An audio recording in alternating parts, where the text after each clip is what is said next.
Les soins énergétiques, là on est vraiment sur une approche corporelle. On peut avoir des personnes qui ont des difficultés à verbaliser ce qu'elles vivent.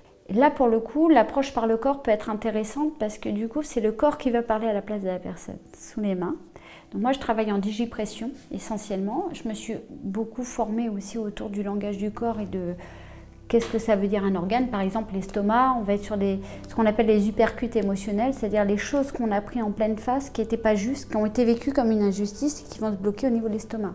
Au niveau de la gorge, quand on a des nœuds dans la gorge, c'est souvent les choses où on n'arrive pas à poser des mots sur ce que l'on vit, où on n'arrive pas à dire, ou alors ça ne passe pas. Ça peut être aussi la pilule qui ne passe pas de quelque chose. Le dos, ça va être j'en ai plein le dos, enfin les fesses, j'en ai plein le cul.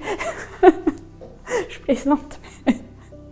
Voilà, à chaque endroit, il va y avoir des choses. Le genou, c'est la difficulté à plier face à un événement.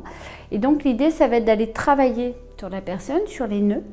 Et surtout, encore une fois, par un questionnement. C'est aussi pour ça que ma formation de coach est aidante, puisque je vais vraiment partir de la personne.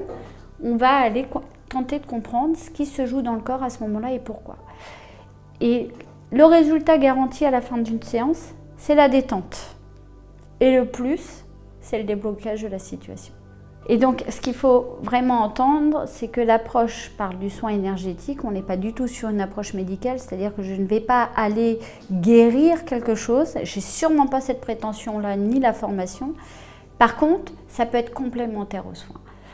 Parce qu'il y a les mots du stress et puis parfois il y a des mots plus forts qui peuvent avoir une interreliance aussi avec le vécu de la personne.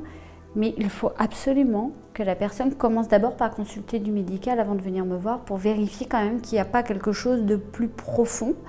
Et on peut faire les deux. On peut complémenter, entre guillemets, l'approche médicale avec une approche plus psychologique du coup et plus compréhension de ce qui se joue dans le corps.